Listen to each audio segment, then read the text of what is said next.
Votre attention s'il vous plaît. Cet élément est en lingala. Contactez-nous pour savoir s'il est aussi disponible en la langue de votre préférence. Veuillez aussi noter qu'il est en audio uniquement, dépourvu de ce fait d'image originaire. Christ Equality Foundation. Œuvre évangélique internationale. Ensemble avec le docteur Jean-Pierre Moubenga, ministre de l'Évangile éternel, Vous propose de suivre cette présente rubrique pour votre édification spirituelle. Tous les enseignements du docteur Jean-Pierre Moubenga sont disponibles sur christequality.com/jpmoubenga.html. Bonne édification au nom de notre commun Seigneur et Dieu Jésus-Christ. Amen. Biso toyebi ke oza nzambe mimonisa mpe kati na biso prouve ke ozali prouve ke yo moto okela biso mpe tozali kososola ete kozala na yo ezalaka nde bikamwa tokotia mai na monoko te okamwisaka bato kamwisa biso na kombo na Yesu amen. Tozwi Jérémie et Jérémie, oui. Tozotanga, otelemi tozotanga. Tolingi pe kofongola parenthèse ya koloba boye. Koya kosambela, eza koya kosouffrir. Bon, peut-être pour na lobi na français. Koya kosambela, eza koya komono pasi. Amen. Amen. Évangile éternel, ezaka évangile ya mituna. Biyano, pe débat. Ndenge na lobi bongo, so moni ke eza bongo na Bible te obimisi verset. To tuni motuna. En so itozo utanda kutobi toye kosambela eke toye po to fandaka to salaka ndenge tolingi toyende kwa mvute, toyende ko se distraire, toye ko sala ba aventure.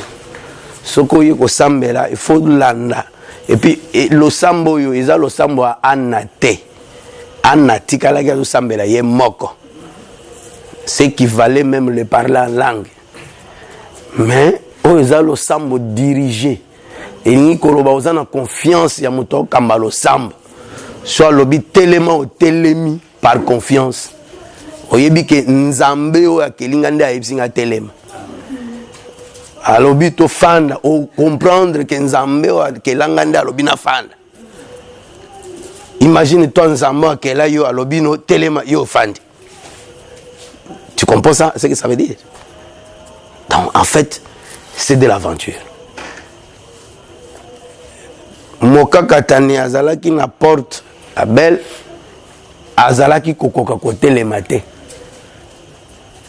Lokola salaki confiance na bato bazali kokota Pierre na Jean balobi telema et ça loba ki ngana telema te papa tika ngai on a yo kama kolo passe a telemi pa telemi donc montunyo sunano a telema to tanga Bible na lili a telema na to tanga tout le monde ndinga ko koyera. Merci. Jérémie 29 Totangi verset 10-11. Mais vous, Totangi balimbo na biso. Frère nani azate lelo. Oui mais frère oyo azalaka wake wapi. Alaki nani?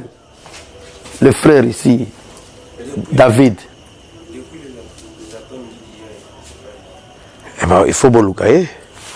C'est un frère, il n'a pas appelé, il n'a pas fait quoi, il faut toujours le chercher.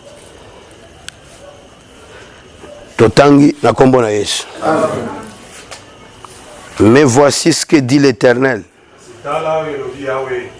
Dès que 70 ans seront écoulés pour Babylone,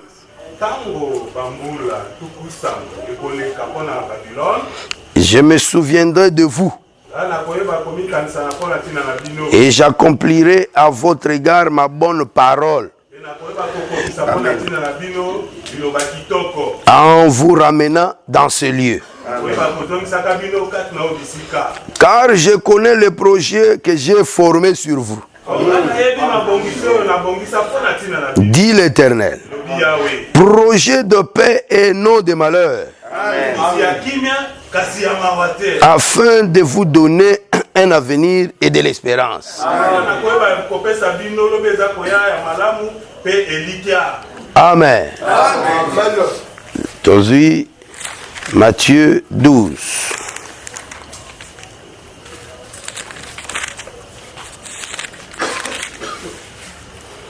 « 43-45. Lorsque l'esprit impur est sorti d'un homme, il va par des lieux arides cherchant du repos et il n'en trouve point. Alors il dit, je retournerai dans ma maison d'où je suis sorti. Et quand il arrive, il la trouve vide, balayée et ornée.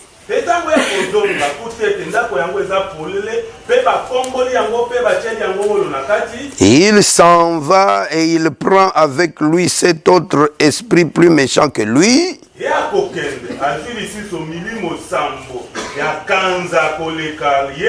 Ils entrent dans la maison, s'y établissent. Et la dernière condition plutôt de cet homme est pire que la première.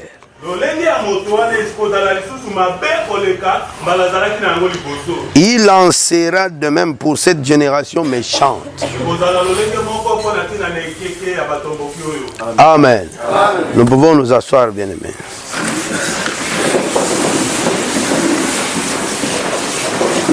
Étape oyo tozali na liteya oyo ezali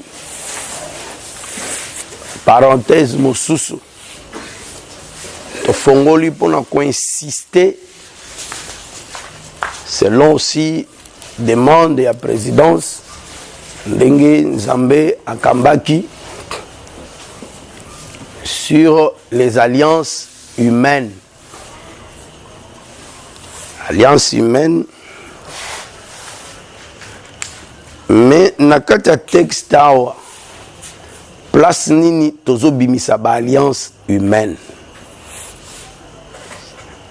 Ezali tango balobi boy molimo mabe abimi kati na moto biso évangile éternel tobandi kaka na molimo mabe ebimite tokende komituna po ebima ekotaka totunaki ekotaka mukolo ni et puis awa toza na prophétie tantôt loba toza na prophétie mais tozo insister sur tozo zonga lisusu na parenthèse ya alliance humaine tozo zonga lisusu na doctrine.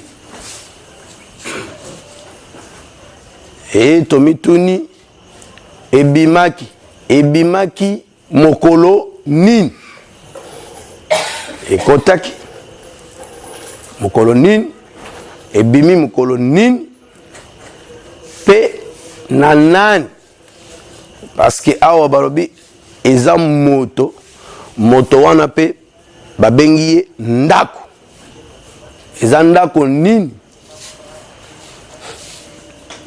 moyen to zongela makambo nyonso ebelebele ezali te me yeba ke tolobaki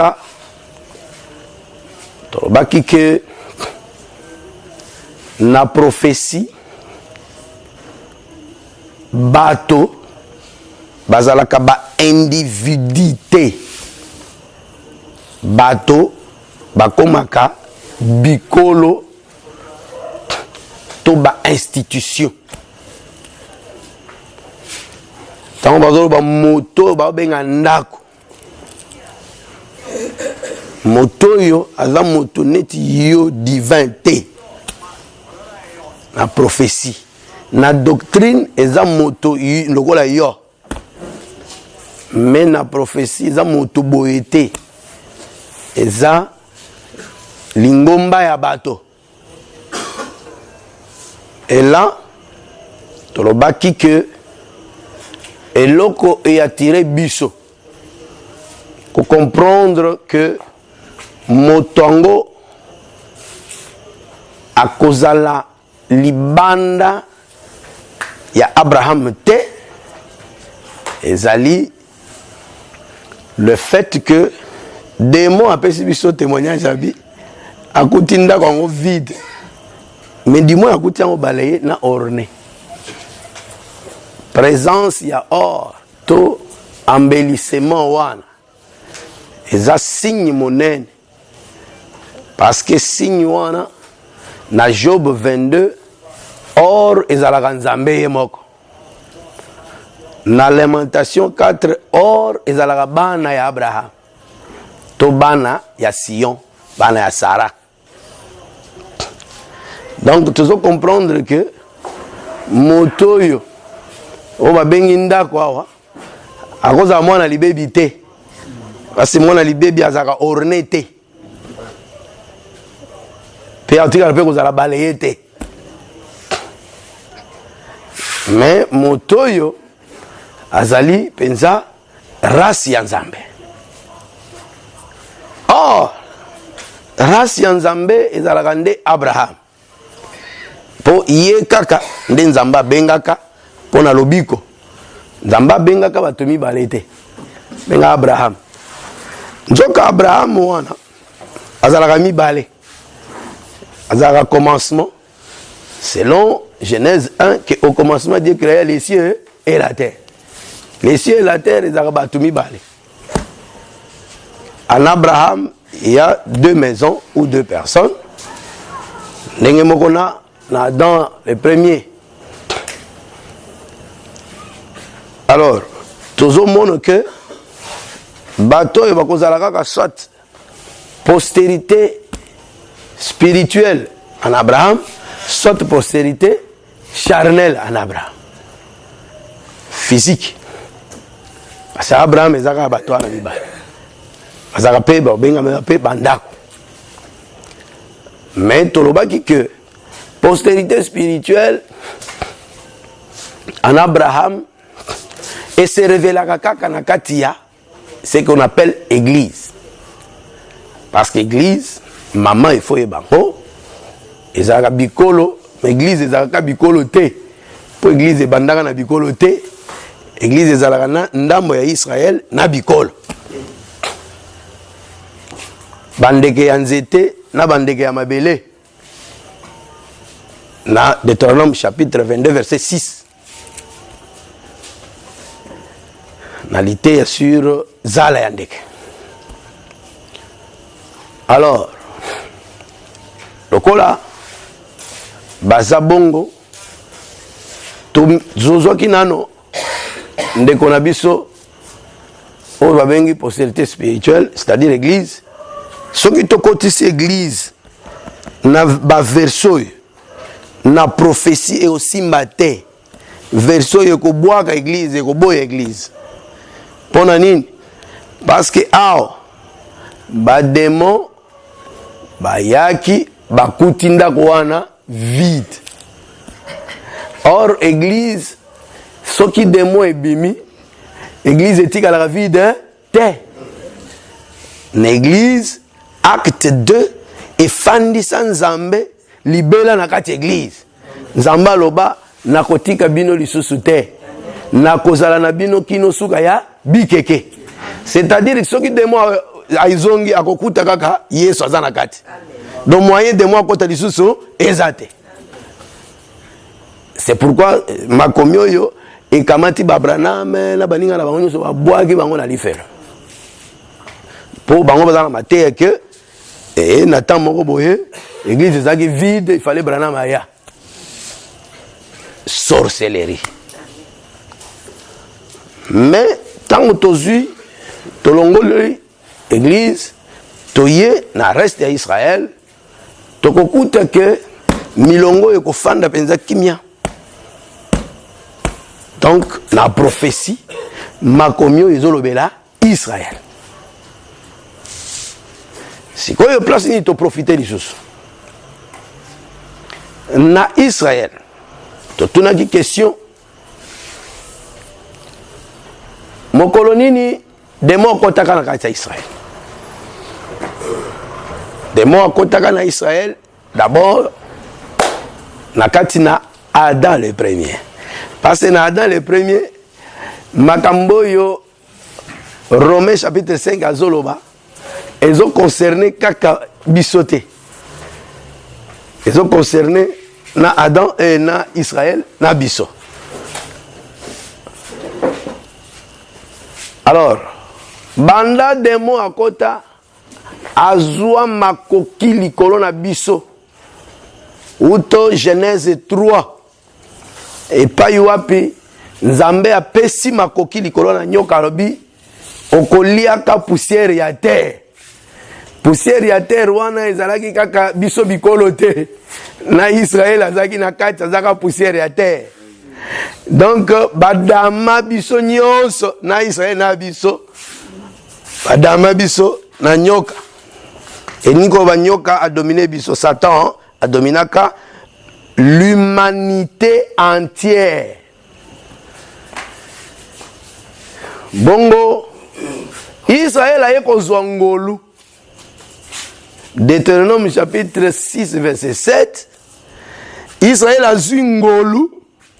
Nzambe ateli bikolo nyonso biso nyonso dominé par les serpents. Siko ateli amon Israël a sepelisi abi asali déclaration. Abe Israël nazotia yo pembeni. Na longoli yo kati na bikolo na poni yo lokola mwana nanga parmi toutes les nations. Na considéré lokola mo santu. Tu es un peuple saint pour moi, pour l'Éternel ton Dieu. Netolobaki boy to fongoli sous parenthèse tobi frère ndongo fandiwana. Il faut croire que la sanctification est possible. La sainteté est vivable. Amen. Il faut croire que la justice, être juste est vrai, est possible. Il faut croire que être parfait est possible. Pourquoi? Parce que mon côté, na makasi na ye, à cause de la saint, impossible. Moto mon côté na makasi na ye à cause de la pure, impossible. Moto mon côté na makasi na ye à cause de la parfait, ezalaka impossible. Et tolobaka que pour obanda ko croire na sanctification, il faut non croire à cette impossibilité.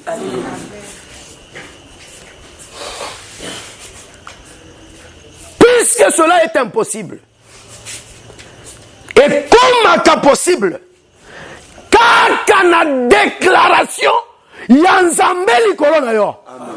Si Dieu te dit tu es saint, crois que tu es saint. Amen. Ne raisonne pas, crois que tu es saint. Et tu te verras saint. C'est pourquoi il est écrit justification. Moto se justifier. L'écriture dit c'est Dieu qui justifie. Amen. Pour moto azala juste et là mon moto en fournir effort nzambende a kokol déclarer yo tu es juste. Et ceux qui nzamba lobi oza juste crois que oza juste. Lokola nzamba déclarer qu'Israël est saint. C'est comme ça que litanie est belé à makomi. Et bengaka Israël est juste. Et bengaka Israël est bon. Et bengaka Israël abi 99 juste. Vous comprenez? 99 juste au bazolobera et zande Israël.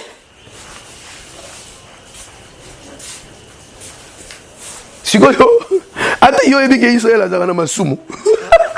So ki nzamba lobi 99 Israël aza juste. So ki obude kaza juste te yondo ke lifero. Amen. Lokola nzamba bengi bango juste crois que baza juste. Amen. Et moto aza juste bongo elingi koloba démon abimiake. Voilà place démon akenda pona Israël.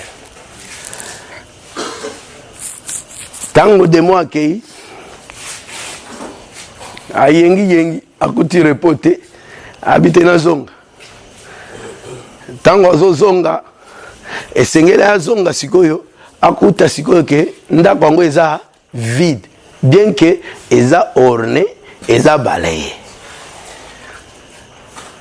Alors tolobaki quand est-ce que démon aye ko confirmer que ndako yango eza vide ka Yesu ye moko nde azo confirmer ka makambo wana pona démon mokolo Yesu alati nzoto parce que Yesu abandaki marche na Israël avant que alata nzoto. Est-ce que vous croire? Amen. Ok, très bien. Alors quand Yesu alati nzoto aye le espion a mis déguisé pour Israël à reconnaître très facilement. Lili le konda le lozo la makasi. Alors nani Lydie au s'arranger pose à la coin kuna ola la bien. Lydie la moussa Lydie paye bisa ya ofanda libosa. Ya ofanda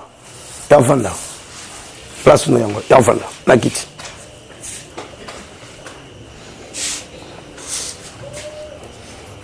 Sala no kito zelo ya ofanda pembeni ya chantre. Alors ce qui fait que Yesu aye kolela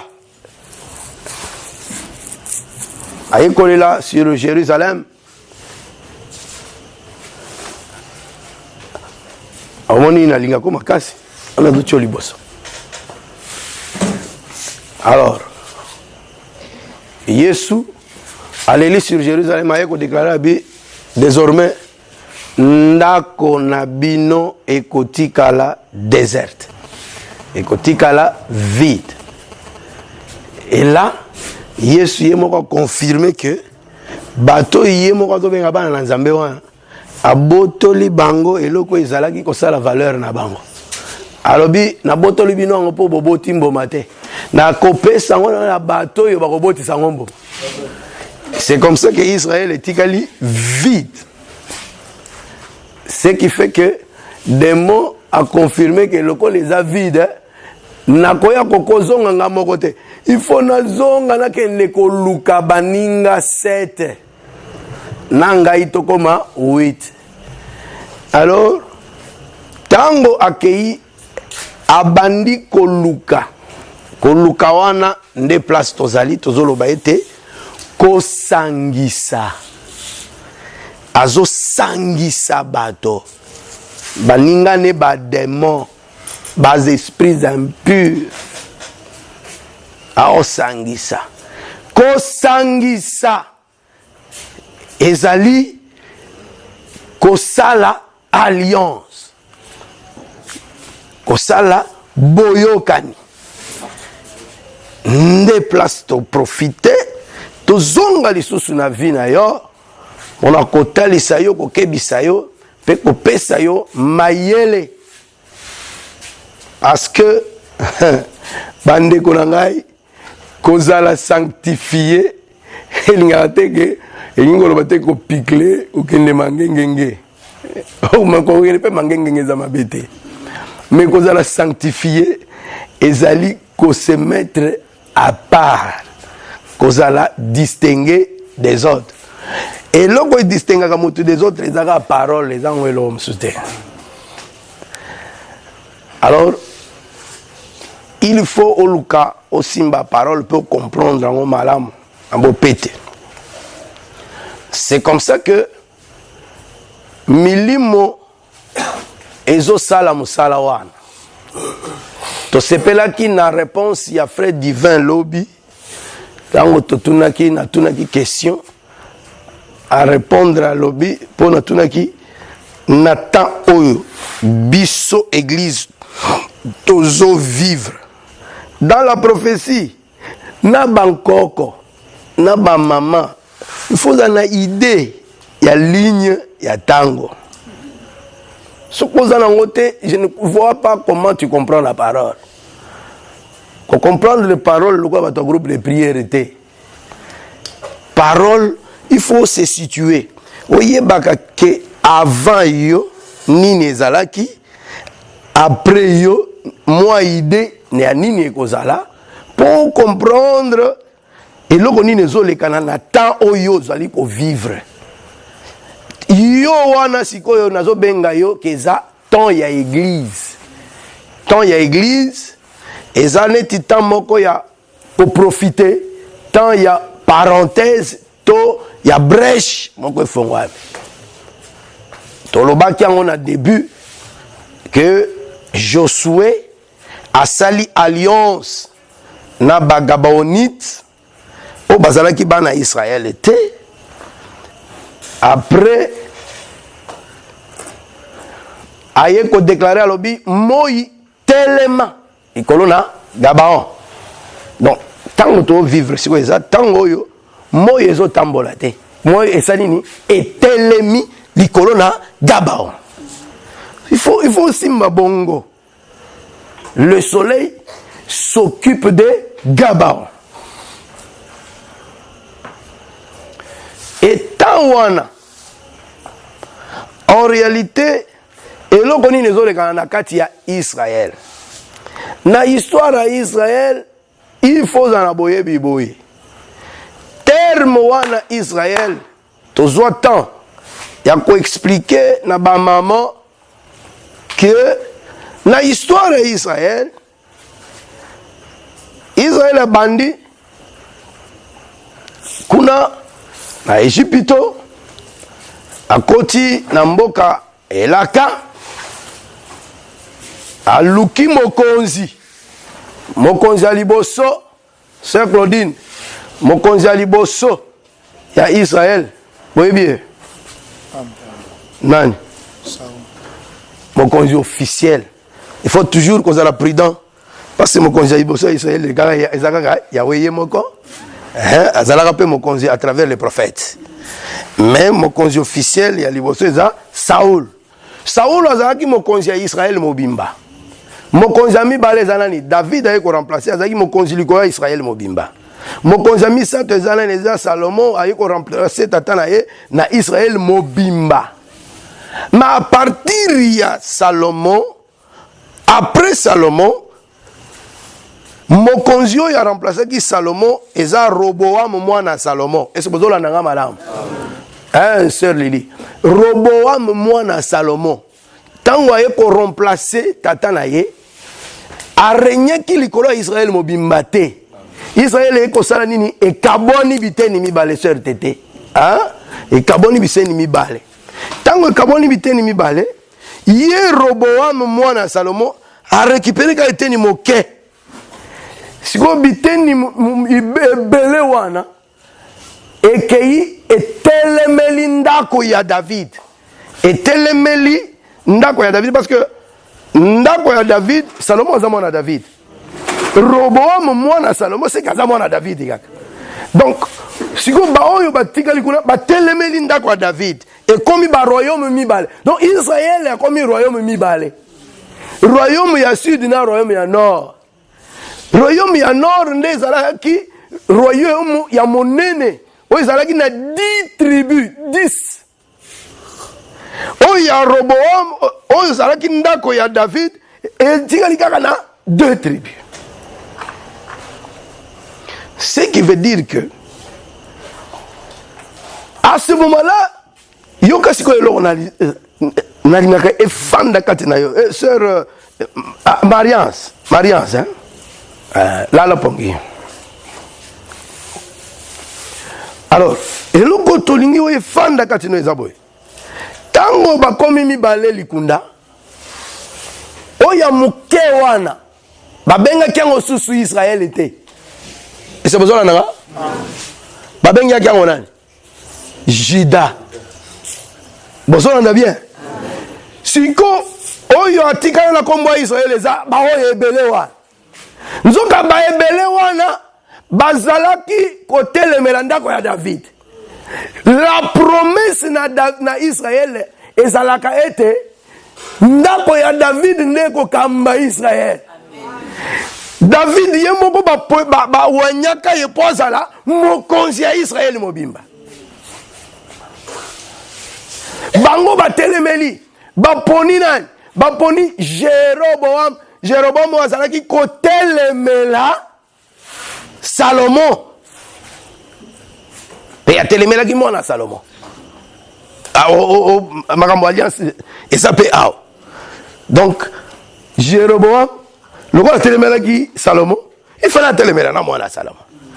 Donc lien ya botelemeli donc banguna ya tata bakomi banguna ya mwana tokozonga wana bien. Mais simba nanu que ebele wana nde batikalaki bakomaki Israël. C'est là le mystère d'Israël. Quand Jésus est venu, makambo wana nde kokisa makati na Jésus. Jésus ayaka pe lokola mwana ya Salomon. Abimi akaboli pe Israël. Ndambo moke et ce matin tozola nanga ndambo moke nde balanda Jésus. Ebele en accomplissement il y a 10 tribus batelemeli Jésus. O batelemeli Jésus nde babengaka bango Israël. O bandimaki Jésus ba perdre kombo Israël bakomi Juda. Si o bandimaki Jésus bango nde basali église. Donc ebande l'église ezande ba o bandimelaki Jésus. C'est pourquoi on appelle ça qui me colonne Jean chapitre 4. Pour nous constater ça Bible ouverte que femme samaritaine au kolobeleka mbalamoko église était. Il faut payer sa précision que ezali Israël oyo abandaki église. Ponani parce que motuna moko makasi ezali tango batuni moi si on a répondre à Robi biso femme samaritaine toyebi ete Messie akoya pe tango akoya akolobela biso makambo nyos mais mituni no bime est-ce que bikolo babongo te ekolo babongo te po ekolo ata moko te ezalaki na promesse ya koya Messie pe bazaki na sekele te ke Messie ndako ya kolobela bango makambo nyonso polele jamais bato bayebaki makambo ezaka Israël. C'est pourquoi cette femme azalaki pe elili ya ba Pierre ba Jean ba Jacques mais oyo bakomi église. Voilà pourquoi tolobi que tango totuni question wana frère alobi que nangonga oyo Israël asali alliance na bikolo. Et c'est bolandi. Donc tozolo bela ba alliance. Israël tolobao na tamboli kuna pona kokabola Israël na biteni mibale. Pona kotali soki tango bazobaka ke Israël azosala alliance na bato wana eza ndambo ya Israël. Ndambo wana nini? Ebele wana ba o batelemelaki Jésus. Parce que ba o ba ndimaki Jésus bazana biso elongo na kati na église. So batunio Pierre azawapi loba Pierre azana biso en église. Jean azawapi Jean azana biso en église. Ba o baza ba frère ya église. Alors ndeto lobi que makambo yo ko s'appliquer likona ba Jean ba Pierre te. Et ko s'appliquer likona ba o ba telemela ki Jésus. Oyo histoire ya Israël ezo benga bango Israël. C'est comme ça que tolobi par rapport à l'Isakoli Israël a se confondre na ba nation.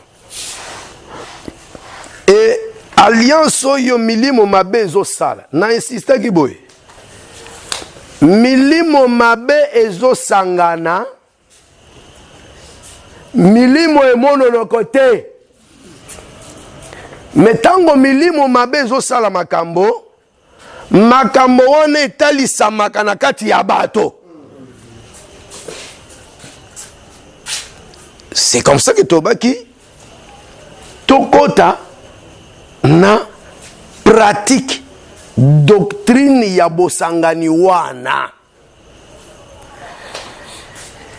Déjà na prophétie toujours, pe na révélation, to salela ki pe Apocalypse chapitre 16. Et pas wapi tomoni bosangani wana.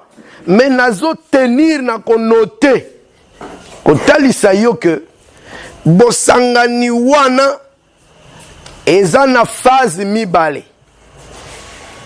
Phase ya liboso ezali ete bosangani wana to alliance wana ezo salema na lolenge moko ya pété. C'est-à-dire eza solide te. Autre question, quand est-ce que bosangani wana eza solidité? Eza na temps oyo église eza nano awana se. Eza solidité pona nini? Parce que église eza nano kopesa mateya ezo kebisa bato. Tant que ke bosangani ezo salema na ndenge ya solidité elingi koloba ezo salema na ndenge ya komibomba dans le mystère. Na ndenge ya mystère oyo ke ezo mono polele te. Mais tango biso tokomata likolo toke enlèvement, bosangani oyo ekokoma solide. Et tango ezokoma solide, base nango ezali na Daniel chapitre 9 verset 27. Une solide alliance avec plusieurs pendant une semaine. Eza bosangani. Finalité ya bosangani wana ezali. Finalité ya bosangani ezali kokende kotelemela Israël. Kokende kotelemela Israël tope kobundisa Israël. Et finalement ezali guerre ya Armageddon. Finalité bosangani oyo ozomona lelo ezo salema eza wana à la vérité na prophétie. Mais ce qui te benga en révélation, il faut penser yo même instruction doctrinale que bosangani nyonso ezalaka libanda ya doctrine, libanda ya liloba, objectif nango ezalaka koboma Jésus. Donc, ce que monika bato bazo sangana, libanda na vraie doctrine oyo, évangile éternel. Yeba ke bazo sangana pona kote le mela évangile éternel. Parce que Jésus est un évangile éternel. C'est pourquoi au moni totanga makomi wana nyonso na marche na biso. C'est pourquoi au moni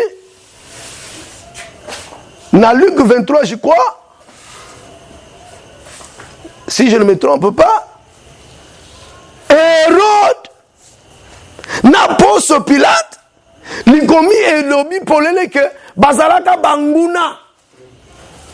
Mais tango bamoni ennemi na bango jire Yesu aye bayamani, c'est ça l'alliance humaine. Basangani. Alliance humaine ezalaka kaka pona kotelemela la parole. Basangani pona nini? Po batelemela Jésus.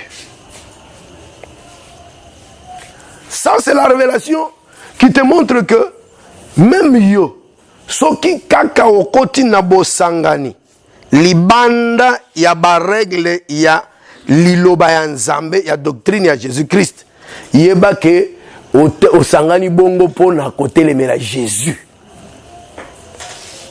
C'est pourquoi soki oza Abraham atelemelaka Jésus te. Biloko bongo yokokota te. Alors tango to salela ki Apocalypse chapitre 16. To mono ki ete milimo ezo sangisa bato lelo.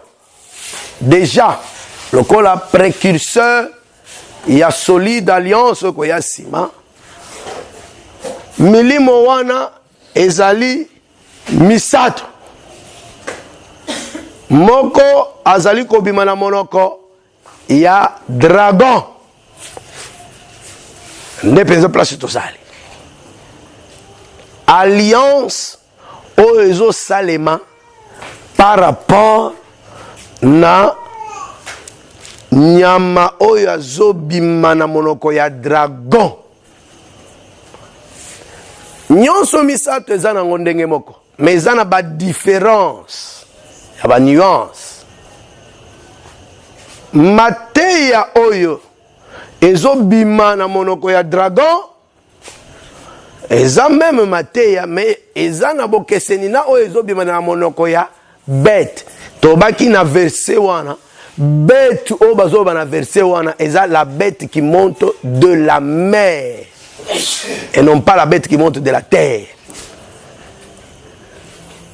eza nyama oyo azobima na mai tango Bible no tozoloba la bête qui monte de la mer oyo eza na Apocalypse chapitre 13 elinga koloba ba empire ba royaume ya terre notamment empire romain ezaka Rome mama mutoko sauté ato zana libongo yebake la bête qui monte de la mer Rome ko hésiter et ça ba maman wana bongo et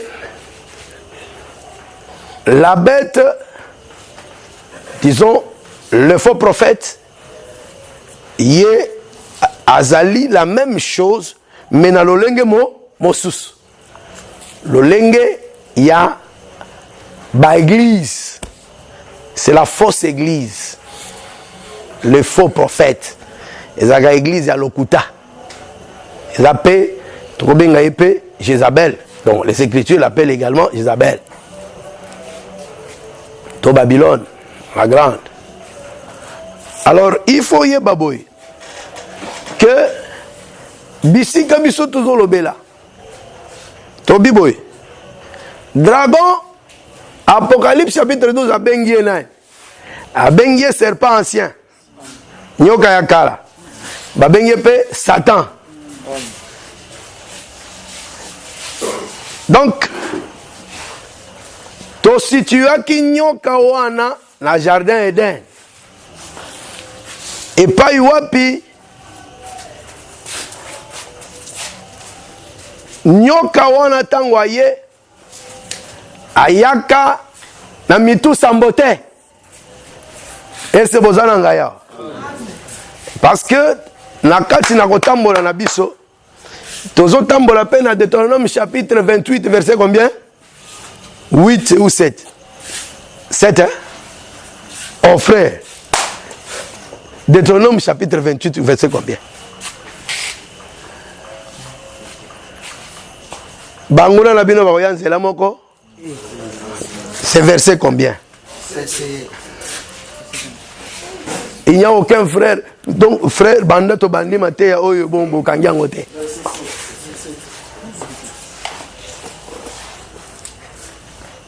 c'est la même chose banguna na bino bakoyanzela moko quand est-ce que bakoyanzela moko et bakopanza na nzela boni sambo nzela sambo c'est nzela oyo tozoloba wana sept démons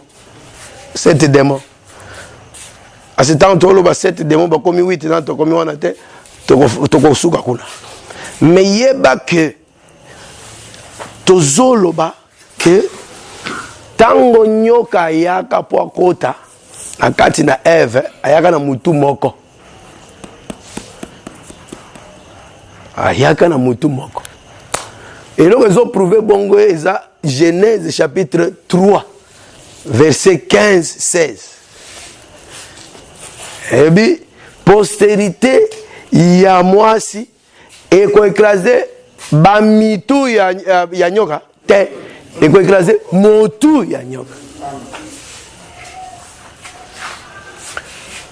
ce qui veut dire que c'est vrai Nathan to tango accent ezo chama sur dragon ezali kotali salboy même dans Apocalypse chapitre 13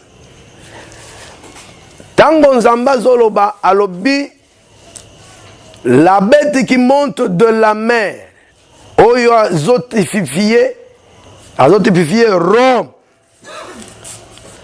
Nazo nanan. Est-ce que makambo nazoloba ozo kango bien? Ozo yebaka que la bête qui monte de la mer est à Rome. Oye bien hein? C'est bon.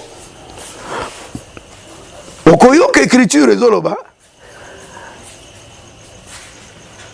Dragon azo pesa na nyoka na bête wana azo pesa ye pouvoir. Ezozoland. Donc nuance ezali entre dragon na la bête qui monte de la mer. Oh, la bête qui monte de la mer, même ceux qui sont à Rome, il faut que ba Rome wana ce qu'on t'a l'indengé bazo décrire. Ndenge écriture zo décrire bête wana azo décrire que azalinde ba royaume ebele. Aza royaume moko mais nakati na ye ba royaume ebele. Donc Rome azalaki pe ko représenter des autres royaumes. Soko tali nakati okokuta Babylone aza nakati. Lokola moko ya biteni na ye. Okokuta ba Medo Perse baza nakati.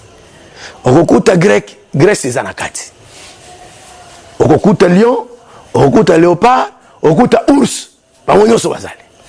Bazo formé eloko moko wana. C'est pour te dire que les attentes y a ba royaume. Mais il y a avant temps y a ba royaume. L'avant temps y a ba royaume, ne tozo benga dragon et moko. Et c'est-à-dire que yango to tolobaki que ezali temps oyo tozo benga temps ya ba origine, ya moto. Nyoka wana akenda kotungisa Adam na Ève. Donc attaquer Adam par Ève. Cependant Adam na Ève bazali ko former to benga ngo biso nyonso ke bangonde ba parents ya liboso. Et bazo bimisa notion ya famille, ya foyer, ya famille. C'est comme ça que totalisaki que alliance ya liboso ezalaka nde libota. Libota ya moto. Et loko nini confirmé biso lisusu ezalaki Genèse chapitre 30.